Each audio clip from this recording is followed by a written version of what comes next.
baba wekitibwa ombulizi w'enjiri ni mama Besweri Kaswabuli. Baba Kaswabuli twe bakwebazanga omulimu omulungi oli kujanga otukolera mu Namutumba district. Okusinziza ku sala yo baba Kaswabuli Namutumba mpegano Emirembe muziramu kerere yona yona. Ayenga gomanigo nagavuyire ku okubona nti Namutumba ikekana. Tube makwebaza olwekyo. Tema kusima bakulembeze bananga abavuiragala n'okumpi okusingira chairman of C5 Solot.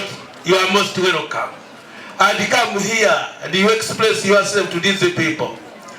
Abageni mwana abavuiragala n'okumpi bemupi abavuira mu State House tulibasimu mwebale kuida. Tusaba Mungu mba mwirayo muleyo mirembe. Nze nize Mukisa David Mulondo Kalulu chairman of C5 Namutumba district.